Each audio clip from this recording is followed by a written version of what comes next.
ये रामपाल माजरा इतना मर्द आदमी होता तो एक विधवा लगाई टिकट लेके आएगी, उसको रण से छोड़कर रण में भाग गया। रामपाल माजरा की कोई बीमारी नहीं है। वो अगर आपने गाड़ी ले ली, आप उसके वर्कर हो, आप नए कपड़े पहन रहे हो, नए चश्मा ला रहे हो, कुछ भी कोई नई चीज लेकर जाओ, उसको बधाई दो, वो खुश नहीं होता, उसे जलन होती है। अच्छा। उसके शुगर बढ़ जाती है। अच्छा। बीपी बढ़ जाता है। वो किसी को देखकर राजी नहीं है, उसको कोई बीमारी नहीं, इन्हीं बात ने बीमारी ला रखी है। रामपाल माजरा, जयप्रकाश और हमारे कमलेश जी, बेचारी मंत्री जी, खुले बिना पार्टी था जो तीनों दल चुनौती है। खुले बिना पार्टी था जो तीनों दल चुनौती है। जयप्रकाश कहने के 12 से किले हैं भाई, ये तो 2.5 किले उसने दिए हैं बांट के, कहाँ से आएगी? दिग्विजय चौटाला की एंट्री आपने कलायत में करवाई? हाँ, हमने कलायत में करवाई थी और प्योदा में कराई थी। अगर कलायत से जजपा का कोई बड़ा चेहरा, चाहे वो दिग्विजय चौटाला अगर खड़ा हुआ तो किसी को उतार ले, चाहे दुष्यंत की है जो। रामपाल माजरा ने पहले इसका ताऊ था लीलाराम, 35 साल उस सरपंच रहे, बहुत दबंग आदमी था। इसने उसके विरुद्ध में खड़े हो गया यूँ। अच्छा। हाँ, उस षड्यंत्र करके उसको अब जाएगा बेचारा धनौरी बसिया। अच्छा। ये षड्यंत्रकारी है। फिर ये नरसिंह डांडा के पास रहने लग गया, उसकी गोभी खोद दी क्योंकि चुगली में कामयाब है। पार्टी ज्वाइन करने से पहले कोई ऐसी भी बात हुई थी कि आप टिकट देना तभी मैं पार्टी ज्वाइन करूंगा? तो बीजेपी के साथ तो नहीं चले जाएंगे? नहीं, बिल्कुल नहीं जाएंगे। किनके रसोइये थे मुख्यमंत्री मनोहर लाल? मोदी साहब के। अच्छा। ये उसका रसोईया था, खिचड़ी बनाया करते, आदि वो खाले करता, उसके कपड़े धो दे करता। ये भी इस पर मेहरबान हो गया। के मेरा कभी कहता है बेरी का मरूद लगते हैं, यूँ तो आड़ू भी ला देगा। नमस्कार, मेरा नाम है जयप्रकाश। फिलहाल दोबारा से मैं आपके सामने आ चुका हूँ क्योंकि 2024 में क्या समीकरण रह सकते हैं, कौन सी पार्टी से कौन सा चेहरा रहने वाला है, उसी को लेकर खास प्रस्तुति आपके समक्ष लेकर आया हूं। दोबारा से आ चुका हूं। हमारे साथ बीजेपी के कट्टर विरोधी, बात करें तो किसान नेता होशियार गिल हमारे साथ मौजूद है और किसानों की बुलंद आवाज़ उठाने वाले होशियार गिल हमारे साथ मौजूद है, जो आजकल इनेलो में शामिल हो चुके हैं। क्या कुछ जहन में आया और कलायत हल्के की आवाज़ उठाने के लिए क्या वो बातें थी, क्या वो हालात थे कि इन्होंने इनेलो का दामन थामा? तो हमारे साथ होशियार गिल जी मौजूद हैं। होशियार जी, बहुत बहुत स्वागत है आपका। धन्यवाद जी। जय जवान जय किसान जी। होशियार जी, सबसे पहला मेरा सवाल है, किसानों की बात आप करते हैं, तमाम आपने धरने प्रदर्शन किए, किसान आंदोलन में शामिल रहे और कैथल में जाना माना एक किसान नेता के रूप में आपको देखा जाता है। अगर बात करें तो अभी मुख्यमंत्री मनोहर लाल खट्टर का बयान आया है कि 3 प्रकार की फसलें काटने का काम किसान करते हैं, रबी, खरीफ और तीसरी है मुआवजे की फसल। किस प्रकार देखते हैं प्रदेश के मुख्यमंत्री का इस प्रकार का बयान? देखिए, प्रदेश के मुख्यमंत्री एक मालिक होता है, उसने ऐसी भाषा का प्रयोग नहीं करना चाहिए जी। फसल तो चलो 2 तो हम निकालते हैं, तीसरी कई बार मक्की भी बोल लेते हैं, जैसे 2-3 महीने जीरी लगती, वो तो अपना 2-3 जीरी भी लग जाती थी, वो तो अपनी मत की बात है। लेकिन इन्होंने आज तक मुआवजा दिया ही नहीं। हमारे पीछे 100 किले गेहूं के जड़े थे गाँव प्योदा में, हमने 1 रुपया नहीं मिला। स्वाभिमान को देखकर किस प्रकार सोचते हैं कि किस पर, जैसे कहा कि एक मैं मुआवजे की फसल भी दे देता हूँ, वो भी एक फसल है? देखिए, ना तो उन्हें दे ही, उनकी तो एक जुबान टूट रही है। कभी तो कहता है 700 आदमी की टोली बनाओ, किसानों को भगाएंगे पीटेंगे। कभी कहता है हमने नहीं कहा बेरी का अमरूद लगे हुए खाए हैं, उसने बेरे को नहीं, उसने अगर जो हाथ जोड़ कर मेहनत से और बनता MLA बनता, फिर मुख्यमंत्री बनता, वो तो ऊपर की आशीर्वाद से बने हुआ है। उसने के बेरा किस तरह रिश्तेदारों पर जाकर दबाव पड़ा हुआ है, वोट मांगा, हाथ पैर जोड़ा है, किस तरह राजनीति में आए करे, वो तो ऊपर का आशीर्वाद तो बन गया। खिचड़ी बनाया करता उसकी, आधी आप खा लेकर, आधी मोदी तो खड़ा थी, तो उसका रसोईया था। इसे सूता है। किनके रसोइये थे मुख्यमंत्री मनोहर लाल? मोदी साहब के। अच्छा। ये उसका रसोईया था, खिचड़ी बनाया करते, आधी वो खा ले करता, उसके कपड़े धो दे करता। ये भी इस पर मेहरबान हो गया। के मेरा कभी कहता है बेरी का मरूद लगते हैं, यूँ तो आड़ू भी ला देगा। कभी 3 फसल आवे, कभी 700 आदमी की टोली बनाओ। कई अपना ब्राह्मण देवता ने उसका जो ऊपर चांदी का मुकुट था वो सीधा कर दिया था, उसे तेरी गर्दन काट दूंगा। अच्छा। इन्हें बोलने का नहीं बीरा, ऐसा आदमी तो अटैक है, कोई बड़ी आदमी को बैठा दो। चलो पार्टी है तो अच्छी बात, अच्छे काम करेंगे तो लोग उसका विरोध नहीं करते, गलत आदमी तो गलत विरोध करते। 2024 में किस प्रकार देखते हैं, जैसा कि आपका सीधे तौर पर कहना है कि बिना मेहनत के मुख्यमंत्री मनोहर लाल खट्टर आए हैं, तो 2024 में आप भी चुनावी रण में, जो सूत्रों के हवाले से पता चला है कि जैसे आपने किसानों की राजनीति करने के साथ साथ, किसानों की बुलंद आवाज़ बनने के साथ साथ राजनीति में एंट्री कर ली है, पार्टी का दामन थाम लिया है तो कलायत से क्या होशियार गिल चेहरा हो सकता है इनेलो का? देखिए, अगर टिकट देंगे जी तो ज़रूर लड़ेंगे, जी लेकिन एक किसान मजदूर का बेटा को टिकट बहुत कम देते हैं। जी समय पर आकर बड़े बड़े आदमी आ जाते हैं, जी फिर साम दाम दंड भेद लेकर वो टिकट भी ले लेते हैं। जी आजकल पता क्या ट्रेंड है, चलो हमने तो 7-8 साल हो गए लटखांदे ने, हमने देखा अपना चेहरा बनाया मेहनत करके। आजकल ठगी ठोरी से पैसे कमाते हैं, ठगी ठोरी पैसे कमाया, फिर वो दानी सज्जन बन जाते हैं। कहीं 50,000 दे आए, किसी का किट दे आए, किसी का कुछ दे आए, फिर वो दानी सज्जन बन जाते हैं। फिर वो ऊपर से पैसा लेकर टिकट ले लेते हैं। अच्छा, फिर वो इलेक्शन लड़ते हैं। मतलब पैसों में टिकट मिलती है। पैसे का हिसाब किताब तो चलता ही है, लेकिन अब अभय सिंह चौटाला ने एक अच्छी शुरुआत की है, क्योंकि किसानों का साथ दिया है। 4260 MLA हैं पूरा हिंदुस्तान में। उसने एक आदमी ने पहल करी, अपना इस्तीफा दिया, आगे आए, करोड़ों रुपये का सहयोग किया, 2 हॉस्पिटल भी खोले।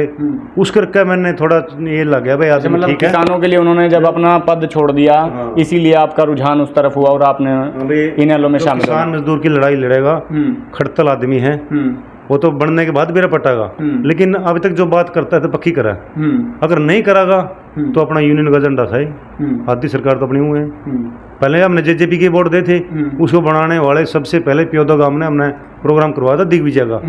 एंट्री कल्यात हल्का में हमने करवाई थी। दिग्विजय चौटाला की एंट्री आपने कल्यात में करवाई? हाँ, हमने कल्यात में करवाई थी और प्योदा गांव में कराई थी। निजी रामपाल का डंका था, कोई चाह नहीं करा था उसकी, हमने एंट्री कराई थी।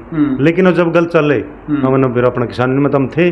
2015 से हमारी जमीन गई थी, हम जब से जुड़े यहाँ, क्योंकि किसान नहीं तो जरूरी है, अपना किसान मजदूर की लड़ाई तो लड़नी जरूरी है। पार्टी में तो देख हर कोई है, ऐसा कोई आदमी नहीं है जो पार्टी में ना हो। वोट कोई अगर नहीं रखता जी। अगर जो पार्टी टिकट देगी तो बढ़िया वाला मैच दिखाएंगे जी। अगर पार्टी टिकट दे देती है, सामने बीजेपी का कैंडिडेट होगा और जयप्रकाश जेपी जो काफ़ी एक्टिव आजकल दिखाई दे रहे हैं, आदमपुर उपचुनाव में भी काफ़ी वोटें बटोरने में कामयाब रहे, अगर पार्टी आपको टिकट दे देती है तो कैसे हरा पाएंगे इन दिग्गज नेताओं को, चाहे रामपाल माजरा हो या फिर बीजेपी का कोई कैंडिडेट हो जिसको टिकट मिलती है? क्योंकि रामपाल माजरा भी आजकल एक्टिव होते हुए नजर आ रहे हैं कलायत हल्के में। देखिए, रामपाल माजरा इतना मर्द आदमी होता तो एक विधवा लगाई टिकट लेके आएगी, उसको रण से छोड़कर रण में भाग गया वो था। ये आदमी ऐसे थे जो लहरों कर दी, इज्जत बन लिए, पैसा कमा लिया, अब वो पैसा छोड़ने जाता इन पर, वो नहीं बन सकते। चलो जेपी रण में खड़े है, लेकिन कल्यात हल्का में बाबा कपिल मुनि का आशीर्वाद है, आज तक दोबारा MLA नहीं बनया।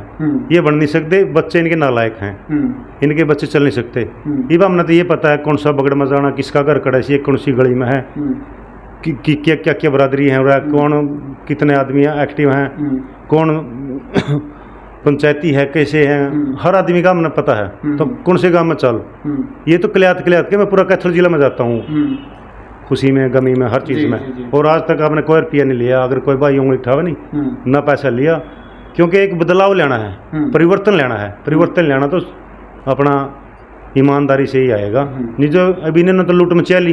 किन्होंने लूट मचाई? रामपाल ने भी लूट मचा रखी। अब जयप्रकाश कहने के 12 से किले हैं भाई, ये तो 250 किले उसकी दिए हैं बांट के, कहाँ से आएगी? पहले उनका कुछ याद नहीं पड़ा था। अच्छा, 5-6 भाई थे, 2-3-4 किले थे। अच्छा, ये फिर डाटा लगता है आप अभय सिंह चौटाला से लेके आए हो। जिस प्रकार से अभय सिंह चौटाला ने कहा था कि ये तो हमारा ट्रैक्टर चलाया करते थे, ये किया करते थे, उन्होंने कहा कि ये तो काटड़े बेचा करता उसमें आदमपुर उपचुनाव में। वो अभय सिंह नहीं था, वो तो अजय सिंह ने बोला था। आदमपुर उपचुनाव में अभय सिंह चौटाला का बयान आया था कि काटड़े मुंडा करता, काटड़े चलाया करता, फार्म हाउस की बात कर रहा है। चल वो तो था, चल मेहनत तो कर रही, मेहनत करना तो बड़ी बात नहीं है, लेकिन इतना पैसे कहाँ से आ गया? मेहनत करी, आशीर्वाद दे दिया, तब देवलाल बोला था, लेकिन उसी परिवार को गाली देना विपक्ष को नहीं देता, वो डन छोड़ रखा है भाई, तो गाल देनी है सारा सौदा इस पर। यानी आप कहना चाहते हैं जिनका खाया और बस उन्हीं का पुट्ठा। अच्छा, तो 2024 के लिए क्या आपके पास वो ताकतें रहने वाली है? क्या आप लोगों को कैसे मना पाएंगे कि हाँ अगर टिकट मिल जाती है आपको, कैसे मना पाएंगे? क्योंकि अगर आपने कहा एक्टिव नहीं है इनके बच्चे, तुषार डांडा को देख लो, अगर उनको टिकट मिल जाती है तो क्योंकि एक्टिव बताए जाते हैं काफ़ी। सुखा एक्टिवा के बना सामाजिक नहीं है, किसी के दुख सुख में नहीं जानता, किसी के काम नहीं करांदा। कितने वादे करे थे, कोई वादा पूरे करे थी, कोई विकास नहीं कराया। विकास को लेकर एक्टिव के करेगा, विकास को लेकर तो भाजपा गुणगान करती हुई नजर आती है कि खर्ची नहीं पर्ची, भ्रष्टाचार नहीं है, कलायत में विकास हो चुका है। बस ये बात की कि मैं करवा ले, इतने कार्ड बना दिए, फिर उनकी रिन्यू करवा दे रहो, लेन देन देना वो काम हो रहे ना करो। तो कोई ऐसी पार्टी ज्वाइन करने से पहले कोई ऐसी भी बात ही हुई थी कि आप टिकट देना तभी मैं पार्टी ज्वाइन करूँगा, या ऐसा कुछ टिकट के लेके इच्छुक हो आप? नहीं, देखो टिक टाक को तो नहीं है, वो तो उनकी मर्जी है, देंगे तो भी ठीक है, नहीं देंगे तो ठीक है, और समय स्थिति देखी जाएगी क्या बात होगी। अगर किसी और को दे दी तो उनके साथ वो अपनी समय स्थिति सारे भाई है ना, जो मेरे किसान मजदूर के मेरा वर्ग जितने अपने साथ हैं, जिनके लिए काम करते हैं, एक सलाह कर लेंगे, बोलो भाई क्या करना, जो वो कहेंगे मैदान में मार चक आ जाए मैदान में आ जाएंगे, जो कहेगा भाई रुको तो अपन रुक जाएंगे। कलायत में जनाधार को कितना देखते हैं इनेलो के? अगर चलिए आपने कहा कि मैं सभी के दुख सुख में जाता हूँ, इनेलो के जनाधार को कितना देखते हैं? इनेलो का गढ़ रहे हैं हमेशा जी, एक बार तो बाकी तो आज़ाद लड़े हैं, एक पहली बार गीता बुक्कड़ बनी थी जी कांग्रेस तय, उसके बाद कोई पार्टी का तो बने नहीं, सारे इनेलो के गढ़ रहे हैं। इनेलो से ही निकल के, चाहे वो जयप्रकाश भी आज़ादी लड़े थे जी, उनकी यानी निकल कर तो इनेलो से आए हैं जी। इनेलो तो ताऊ देवल का तो यूनिवर्सिटी थी, अच्छा, नेता तैयार करने की, अच्छा, वहीं से आए हैं सारे। लेकिन मैं तो ये कहूँ जैसे गाली देना गलत बात है। किनको गाली देना? जयप्रकाश जी एक इतने बड़े पेट्रोलियम मंत्री रह लिए जी, अगर विरोध करना तो सरकार का करो, सरकार का तो कैसे करें, उनकी डाके में रखे हैं, उनकी पकड़ लेगा, छापे पड़ जाएंगे, बस उल्टे चौटाला परिवार को गाली देना। गाली कब दी? गाली कौन सा और क्या वाक्य बता रहे हैं आप? बस वो ऐसा था, वो ऐसा तो कहते मेरे दम पर बने हूँ, कहीं बागड़ी कदेगा, गादड़ी कदेगा, कुछ मतलब गलत भाषा का प्रयोग करना चाहिए जी। अब मैं चुड़नी साहब के रहा हूँ, 8 साल रहा, उन्होंने मेरा पूरा मान सम्मान करे, मैंने उसका करे, अब मैं उसको गाली क्यों दूँ? निमगी जी। रामपाल माजरा जी काफ़ी स्वास्थ्य को लेकर परेशान रहते हैं, बीमार रहते हैं, तो लगता है कि किस प्रकार देखते हैं, क्योंकि थोड़ी चिंता भी होती है, और उनके बेटे काफ़ी एक्टिव नज़र आते हैं इसी को लेकर, कहा जा रहा है कि उनके बेटे आ सकते हैं चुनावी रण में। रामपाल माजरा की कोई बीमारी नहीं है, वो अगर आपने गाड़ी ले ली, आप उसके वर्कर हो, आप नए कपड़े पहन रहे हो, नया चश्मा ला रहे हो, कुछ भी कोई नई चीज़ लेकर जाओ, उसको बधाई दो, वो खुश नहीं होता, उसे जलन होती है, अच्छा, उसके शुगर बढ़ जाती है, अच्छा, बीपी बढ़ जाता है, वो किसी को देखकर राजी नहीं है, उसको कोई बीमारी नहीं, इसी बात ने बीमारी ला रखी है। ये कौन, इस बीमारी को क्या नाम दिया जाए? ये जलन की बीमारी है इसमें। अच्छा, हाँ, उसे बीपी बढ़ जाता है, शुगर बढ़ जाता है, बस गाड़ी क्यों लिया है, यूँ आगे क्यों बढ़ गया। अच्छा, अब गाँव में कि कोई सरपंची में खड़े हो, जो मेरा छोटा भाई सरपंची में खड़े था, जब उसने पूरा जोर लाया भाई यूँ नहीं जीतना चाहिए, अब मैं जिला परिषद में खड़े था, क्यों वोटा हार गया, 2-3 जगह डेथ होगी, और नहीं मैं इसका दम इनका मुंह पर थप्पड़ लग गया था, बढ़िया वाला, काफी नजदीक थे। हाँ बिल्कुल, 2-3 जगह डेथ होगी, और लेकिन अब आज भी जीतते वर्ग हैं, और इसकी खुली चुनौती है रामपाल माजरा, जयप्रकाश और हमारे कमलेश जी, बेचारी मंत्री जी, खुले बिना पार्टी का है जो तीनों दल चुनौती है। अच्छा, इनके बच्चे है जो बिना पार्टी का है जो, अगर नहीं बढ़ता पार्टी देगी फिर 3-4 गिनने देंगे। अच्छा, ये शब्द आपने प्रयोग किया बेचारी मंत्री का, बेचारी मंत्री अभी क्या करा।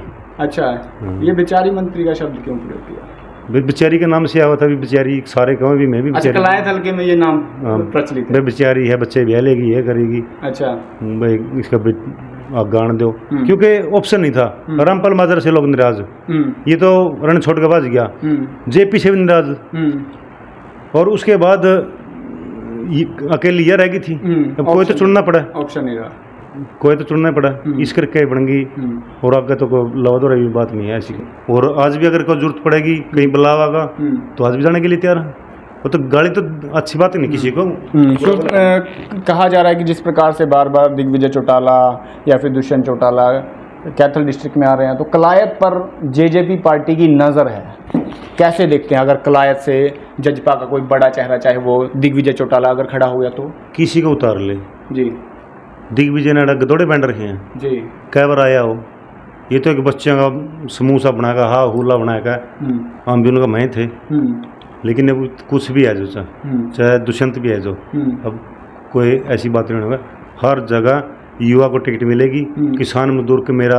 अब की बार सरपंचों को देखिए आपने कितनी जगह नहीं, देखिए वो तो सेमीफाइनल जो भी अपना किसान 2024 का सेमीफाइनल कहा जा रहा है कि लोगों ने देख ही लिया, चाहे वो जिला परिषद के चुनाव में हो, क्योंकि भाजपा की खिलाफत करते हुए तमाम लोग नज़र आ रहे हैं, निकाय चुनाव हो, और कहा यह भी जा रहा है कि जो बचे हुए नगर पालिका और नगर परिषद की सीटें हैं वहाँ पर इसीलिए भाजपा चुनाव नहीं करवा रही। अगर यहाँ पर ग्राफ घटता हुआ दिखा तो आगे मुश्किलें बढ़ सकती है। बिल्कुल, तो दिख ही रही है उनको जी। और मेरा जिला परिषद का था, एकदम लोगों ने उठाया, मेरे को कोई वो नहीं था भाई, मैं लड़ता ही नहीं, क्योंकि ये तो चलो मैंने चस्कों की भाई कैसे वोट मांगे जाते हैं, किस तरह लोग मान सम्मान देते हैं, पहले मेरे को चस्क नहीं थी, लोगों ने उठा दिया। रामपाल माजरा ने भी इतना जोर लगाया, हमारा गांव का खड़े कर दिया, एक डिपोल्टर साहब का ऑफिस था, उसको पैसे दिलवा के जो राजपाल चैल से वो कुछ आप दे दिए, वे खड़े कर होशियार सिंह आगे न बढ़ जाए। रामपाल माजरा ने षड्यंत्र रामपाल माजरा ने पहले इसका ताऊ था लीलाराम, 35 साल उस सरपंच रहे, बहुत दबंग आदमी था, इसने उसके विरुद्ध में खड़े हो गया यूँ। अच्छा। हाँ, उस षड्यंत्र करके उसको अब जाएगा बेचारा धनौरी बसिया। अच्छा। ये षड्यंत्रकारी है। फिर ये नरसिंह डांडा के पास रहने लग गया, उसकी गोभी खोद दी, क्योंकि चुगली में कामयाब है। अच्छा। चौटाला साहब के साथ रहकर चुगली कर करके उसका पता साफ किया, फिर वे जेती चुगली करके जेपी न्यू तो पार्टी दे जाए, फिर ये अपना क्या नाम है अपना अरोड़ा साहब भेजे, फिर यहाँ रैली रखवाया गया, 2 दिन पहले वहाँ बाज गए। इसका तो काम है, जैसे एक आदमी बैठा था खंड की बोरी पे और उसके पास में रखा था पीपा, पंसारी की दुकान में बैठा था, वो पीपा को उंगली लगा के और कांध के लगा दी, यो लाला यू के ले रहा है ऐसे करके उंगली लगा दी, उसके बाद आएगी मक्खी देख के छिपकली आएगी, छिपकली देख के चूहा आएगा, चूहा देख के बिल्ली आएगी, एक गाहक आ गया, गाहक ले रहे थे कुत्ता, और कुत्ता आ गया, कुत्ता पिल्ली पे पड़ गया, और लाला ले रहा था डंडी, उसने कुत्ता का मारा, कुत्ता क्या मरा, और जो कुत्ता मालिक था उसने लाला का मारा, लाला पसेरी पड़ी थी, लाला सिर फूट गया, और जो थोड़ा बैठा था जो उंगली लाई थी वो बल्ले बता रहा था ज्यादा गाड़ा गुड़ गया, मैं तो चल लूंगा, ये तो काम है रैली रखवाएगा चल दिया, ये तो उन्मत है, ये तो उंगली लाऊ है। अच्छा, एक बात और कही जा रही है कि अक्सर जो नेता है वो किसानी की आड़ लेकर राजनीति में एंट्री करते हैं और बाद में किसानों की बातों को भूल जाते हैं, क्योंकि जहां पर अगर अभी का एक वाक़या मैं आपको बताता हूं, जिला परिषद का चुनाव हुआ, कलायत हल्के से कहा जाता है कि एक किसान नेता उठे निर्दलीय और उसके बाद उन्होंने बीजेपी का समर्थन कर दिया। तो किस प्रकार देखते हैं, जहाँ पर किसानी कही जाती है, किसानों के नाम पर वोट ले ली जाती है, उसके बाद सत्ताधारी पार्टी या फिर तमाम दलों को समर्पण कर दिया जाता है, तो किसानों को बेचने का काम तो नहीं होगा। देखिए, अगर किसान का नाम लेकर तो करना तो गलत बात है, अपने दम खप करो जी, जो भी करना है, लेकिन आपको पता ही है कौन किसान कितना किसका काम करते हैं, नाम ज़्यादा लेते हैं जी, किसानों के लिए कितना काम करते हैं, एक तो लोग दिखावा होता है, एक दिल से काम करा है। किसी पे केस है जो किसान नेता का नाम लेवा है, किसी पे केस है उन पे एक आधा, हमारे पता 20-25 केस भी हो लिए, 5-5 आदमी रह जाएगा, कल भी गाड़ी है। पर जिन्होंने किसान नेता कथित तौर पर किसान नेता होते हैं उसके बाद बीजेपी का समर्पण कर देते हैं, तो गलत है। फिर तो होशियार गिल कोई ऐसा प्रकरण तो नहीं रचेगा, क्योंकि ये भी कहा जा रहा है कि अभय सिंह चौटाला कांग्रेस के साथ या किसी और राजनीतिक दल के साथ भी गठबंधन कर सकते हैं। देखिए, चलो हमारा विरोध जेजेपी और बीजेपी के साथ है जी, अगर कांग्रेस के साथ जाएगा तो कोई बात को नहीं, किसी के साथ तो जाना पड़ेगा जी, बिल्कुल। अगर फिर भी अगर जो सरकार भी होगी नहीं, अगर कोई गलती होगी तो अपना झंडा तैयार है। तो बीजेपी के साथ तो नहीं चले जाएंगे? नहीं, बिल्कुल नहीं जाएंगे। अगर से बीजेपी का ही हो गया नहीं, मुख्यमंत्री अभय सिंह चौटाला बना, बीजेपी तो नीचे बैठेगी, क्योंकि काम आप अपना शब्द करेंगे। क्योंकि देवीलाल परिवार से दुष्यंत और अजय चौटाला और तमाम वो परिवार आता है, उन्होंने भी पानी पी कर कोसी थी बीजेपी, और उसके बाद बीजेपी के साथ शामिल हो गए थे, 2 दिन नहीं बीते थे। देखिए, अभय सिंह ने ये कहा वो मुख्यमंत्री बनाओगा तो जो ही उसका गला जाऊंगा, उनको नहीं मैं किसी का जाएगा। अच्छा, थोड़ी बेंदा देखो, मुख्यमंत्री बना, जब मुख्यमंत्री खुद बन गया, डिसीजन खुद लेने हैं, फिर मुख्यमंत्री वो बीजेपी क्या करेगी, अपने करना, अपने धरना, घर की भाई काका लिखनिया। आप ही लिखांगे जो कुछ करांगे। तो फिर पूरा तैयार है 2024 के लिए कलायत से? बिल्कुल तैयारी के जमा मन तो सारे सगारा की प्यारे की किस किसी कड़ा रिश्तेदारी है सारा बहन जुड़ कर रखा। आगे पार्टी की मर्जी, जो सीट कढ़ानी है तो ठीक है, नहीं कढ़ानी भी किसी से दो, किसी से। हाँ। तो 2024 में क्या कुछ समीकरण रह सकते हैं कलायत हलके में, क्योंकि कलायत हलके से किसान नेता काफ़ी एक्टिव हो चुके हैं और तमाम साम दाम दंड भेद के लिए तैयार है, क्योंकि भाजपा से परेशान हो चुके हैं जिस प्रकार से इनका कहना है। और अभय सिंह चौटाला की अध्यक्षता में अगर अभय सिंह चौटाला इन पर दाव खेलते हैं तो इनका साफ तौर पर कहना है कि कलायत हलके की सीट इनेलो की झोली में डालने का काम ये करेंगे। तो होशियार गिल जी से हमने बातचीत की। आपका क्या कुछ कहना है कलायत हलके के 2024 के समीकरण को लेकर, कमेंट बॉक्स में राय जरूर दीजिएगा और इस वीडियो को ज़्यादा से ज़्यादा शेयर जरूर कर दीजिएगा। और मैं आपको बता दूं आगे और भी इस प्रकार के इंटरव्यू आने वाले हैं, इसीलिए चैनल को फॉलो जरूर कर लीजिएगा और लाइक जरूर कर लीजिएगा।